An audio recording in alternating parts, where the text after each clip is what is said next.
A protagonista de hoje é Andrea Fodor, CEO da Hitachi Vantara no Brasil. Depois de mais de 25 anos no setor de tecnologia, ela lidera hoje a operação brasileira da Hitachi num dos momentos mais decisivos para a inteligência artificial, os dados e a segurança digital. A gente vai conversar sobre liderança, inovação e os desafios humanos por trás da revolução tecnológica. Andrea, muito obrigada por ter aceitado o nosso convite, estar aqui hoje. Eu sempre começo fazendo a mesma pergunta para todas vocês. Quem é Andrea Fodor? Como é que você se define? Eu que agradeço o convite. É sempre bom a gente compartilhar a nossa história com todo mundo. Quem é a Andrea? A Andrea é mãe de 4 filhos, sou casada, trabalho no setor de tecnologia há mais de 25 anos e sou uma pessoa inquieta. Então, uma pessoa que está o tempo inteiro querendo aprender, querendo se reinventar. Para mim, principalmente o lado humano é algo que eu trago muito comigo em todas as empresas por onde eu passei, nas grandes empresas de tecnologia que eu liderei. Sou esportista, adoro esporte. Isso me ajuda muito no dia a dia e eu gosto muito de falar, acho que tem pilares dentro de uma carreira que te ajudam muito. Acho que a família é um grande pilar, todo o apoio, a gente não constrói nada sozinho, né? Então a família, meus pais, tudo que eles me deram de valores, a minha família no dia a dia, que eu falo que são os meus grandes fãs, os torcedores, e acho que o esporte é um outro grande pilar. Eu jogo handebol de forma competitiva ainda. Olha só, como é que você arruma tempo para isso? Depois a gente fala sobre tempo, tá. Mas e isso me dá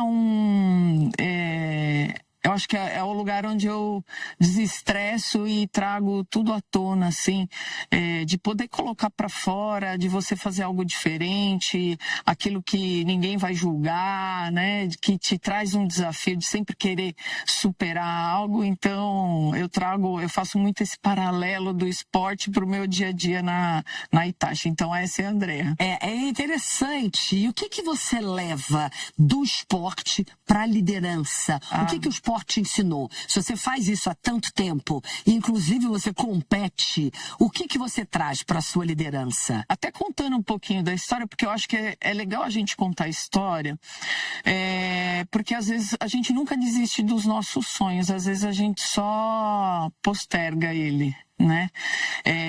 Eu jogo handebol desde jovem, fui federada, joguei em times de ponta e num determinado momento eu tive que fazer uma escolha, porque não dava para conciliar tudo, era faculdade à noite, Você fez faculdade de quê? Eu fiz engenharia. Tá. Então eu fazia faculdade à noite, 6 anos de faculdade, já trabalhava, meu primeiro emprego foi com 17 anos. Aonde? Na IBM, né? Como estagiária.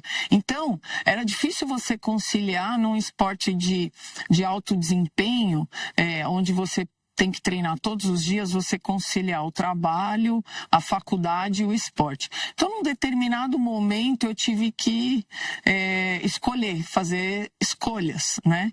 E muita gente... Aí você abandonou completamente o handball na época? Não, mas não de forma competitiva, mas de forma recreativa. E muita gente que começou comigo no handball chegou à seleção brasileira, disputou Olimpíadas, que era um dos grandes sonhos que eu tinha. Depois já de muito tempo, já estava trabalhando no mercado corporativo, uma amiga me chamou, montei um time, passa lá para treinar, eu sou goleira, né? Então eu falo que goleiro é aquele que todo mundo tem sempre posição, porque é difícil você achar goleiro, né? Então a gente nunca desiste de um sonho, mas um dia ele pode chegar de novo. E aí o que você traz então, dessa sua tão disciplinada, porque tem que ter disciplina. Acho que a primeira coisa, disciplina. Acho que espírito de equipe, principalmente quando a gente tem um esporte coletivo, essa questão do todo, da equipe, de você se ajudar, ele é muito forte, né? A questão do querer ganhar, né? Ninguém pisa em quadra para perder, né? O seu principal objetivo é vencer. A questão de você se preparar. Então, fazendo um paralelo, não existe resultado sem planejamento, não existe ganhar jogo sem treino, né? Então, eu acho que todos esses pontos eu trago muito para o dia a dia da empresa, principalmente a questão do espírito de equipe, de comprometimento, de preparação, tudo isso faz parte do nosso dia a dia. Te ajuda também a lidar com as pessoas. Não existe resultado da empresa sem pessoas. As pessoas não são engrenagens, elas são, ela é a combustão, o motor. Você falou muito sobre protagonismo, você sabe, curiosamente, o nosso ano para Hitachi começou agora em abril, e eu sempre faço uma reunião com toda a empresa. E a palavra que eu escolhi para esse ano, o ano passado foi empatia, a palavra que eu escolhi nesse ano foi protagonismo. Olha coincidentemente. Só. E por que você escolheu protagonismo? A gente falou muito sobre protagonismo porque protagonismo, ele não é cargo, ele não é hierarquia, né? Todo mundo tem que ser protagonista numa empresa. A empresa que é feita de pessoas medianas, ela não inova, ela não evolui. Porque no dia a dia, as nossas ambições, elas são grandes, né? A ambição que eu tenho junto com a Hitachi para o Brasil, ela é grande. Ao mesmo tempo, é o tamanho do desafio, né? Então, sem as pessoas, a gente conseguir chegar onde a gente quer chegar, não tem como. Né? De que forma a IA ajuda nos negócios da Hitachi? Como é que vocês usam IA? Hoje a gente usa muito do ponto de vista de produtividade, inteligência de mercado e negócio. Tá? Então, a gente usa também, na minha área de suporte, muita coisa hoje já é analisada de forma preditiva e a gente, com a inteligência artificial, para evitar os problemas que os clientes possam vir ter, né? Então, a gente antecipar, fazer manutenção preditiva dos equipamentos, antecipar problema, hoje tudo baseado em inteligência artificial, e também toda a parte de inteligência de negócio, toda a parte também de produção de software. Então, hoje muito para dentro, hoje a gente não tem nada assim que converse mesmo com o cliente, conversa que eu quero dizer do ponto de vista de fala mesmo, mas tudo conectado a levar uma experiência melhor para o cliente e muito relacionado à eficiência operacional e produtividade. Para quem não está muito familiarizado com o que vocês fazem, que só lembra de Hitachi, marca de televisor, ar-condicionado também. Ar-condicionado também, é verdade. O que vocês fazem? O que é o negócio de vocês, o core business de vocês, quando você fala nossos clientes, quem são esses clientes? Bom, a Hitachi como grupo conglomerado é uma empresa gigante japonesa. A Hitachi Vantara é um braço de tecnologia dentro da Hitachi que está com um foco muito grande na parte de dados, tá? Então, toda a infraestrutura para armazenamento de dados, camada de software para governança de dados, camada de software para poder fazer toda a gestão e ingestão de dados para inteligência artificial, tudo isso é onde a gente trabalha. Quais são os nossos clientes? Todas as grandes empresas, né? Então, 10 entre os 10 bancos, 9 entre os 10 maiores empresas de seguro, telecom. Então, todas as empresas, varejo, manufatura, tudo que hoje está muito conectado à área de saúde, que está muito conectado e tem um grande volume de dados, a Hitachi está presente. O que a tecnologia jamais vai substituir em liderança humana e no ser humano como um todo? Qual é a importância de ser humano nesse universo que a gente está vivendo de IA e que jamais a tecnologia vai conseguir substituir? Você sabe que a semana passada eu participei de um evento em um painel e perguntaram muito quais são as habilidades que o profissional do futuro tem que ter, né? A gente falou aqui, uma já básica é você conhecer de tecnologia. Né? E se você for pegar a população brasileira hoje, ainda é muito pequena a fatia que trabalha no mercado de tecnologia. Sim. Muito pequena. Eu estava vendo uns números. E tem um gap gigante. Sempre tem vagas abertas. Sim. Dentro desse segmento. O nosso grande desafio para inovar hoje no Brasil é mão de obra. Então, eu converso com todos os grandes clientes, todos eles passam por esse grande desafio de mão de obra. Acho que é o primeiro deles.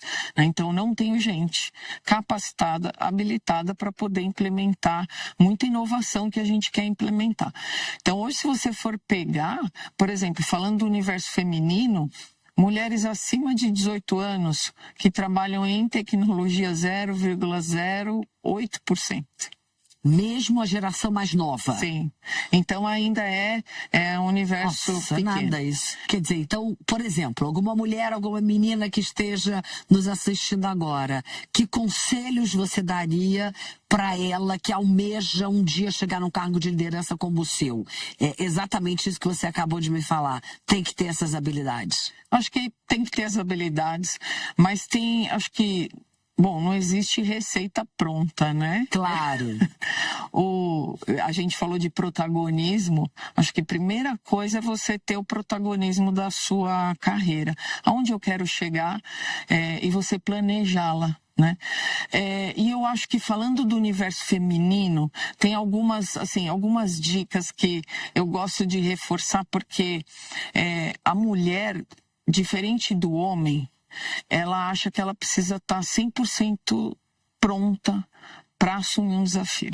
A gente tem esse problema. Temos. Né? Então, quando a gente pega lá, eu quero me aplicar numa vaga, eu vou lá, eu olho, eu vou item a item, né? Mas eu sei isso, sei isso. Tem um estudo que fala disso, um levantamento, né? E a gente tem que preencher 100%. Não é? O homem se ele chegar nos 60% do que é pedido, ele já vai aplicar. Acho que um outro ponto que a gente precisa, as mulheres, falando do universo feminino, sim, explorar bastante é a rede de relacionamento. A gente se apoia pouco, a gente usa pouco a rede de relacionamento e é algo que eu coloco muito no meu exercício diário. E eu adoro, né? Como eu gosto de pessoas, eu gosto de fazer relacionamento, eu gosto de falar com pessoas e gosto de ter trocas. E a mulher, ela precisa criar mais essa rede de apoio. O homem faz isso muito bem. Naturalmente. Eu concordo com você. E a mulher não explora. E a gente precisa explorar, apoiar. E como fazer isso? Qual é a dica que você dá? Olha, eu participo de vários grupos do mercado de tecnologia e eu acho que é importante a gente participar para a gente se ajudar. E um outro tema que eu acho que sempre vem à tona nas discussões, todo mundo me pergunta, como é que se equilibra todos os pratinhos, né? De família, essa é a minha próxima pergunta para você. Não, e ainda competindo em handball, você tem que treinar todo dia? Não todo dia, mas a gente treina, no final de semana a gente tem competição.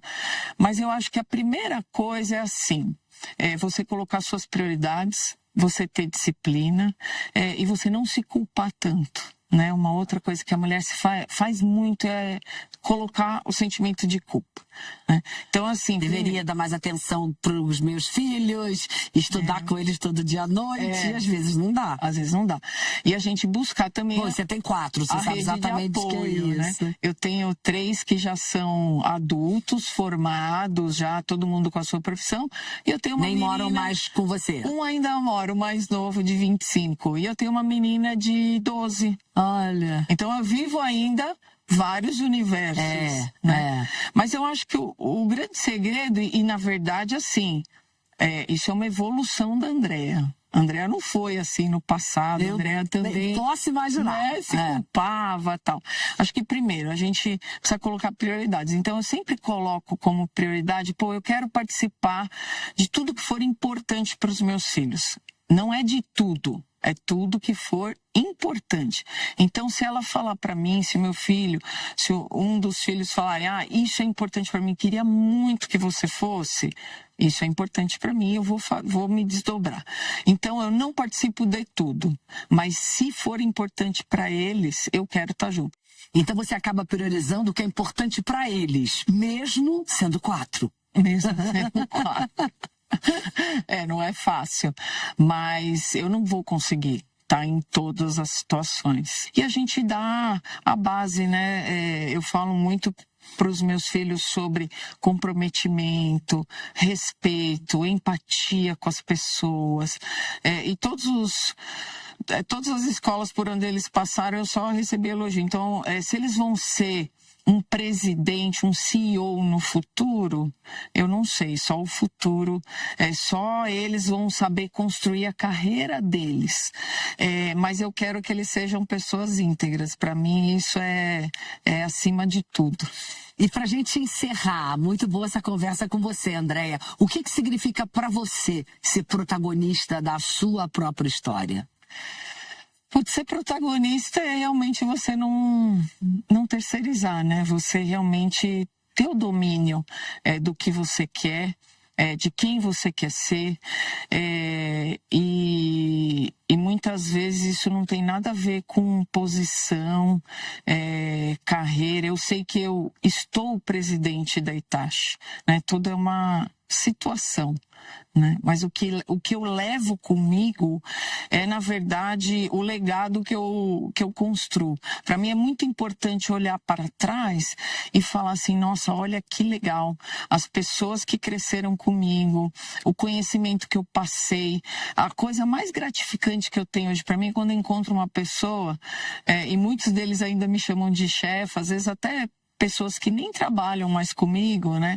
E falam assim, nossa, fui promovido, olha, isso. Tem gente às vezes que me liga e fala assim, tô te ligando antes da minha esposa para te contar que eu fui promovido porque eu devo muito isso a todo o aprendizado que você me deu. Isso para mim é mais do que eu bater a meta, né? Eu trazer o resultado. Então eu acho que é isso, protagonista é você tomar decisões, é você tomar o controle da sua carreira e não ter medo, né? Medo de errar, medo de não estar preparada. A gente nunca está, né? 100% preparada. Eu acho que isso, para mim, é o que ilustra muito ser protagonista.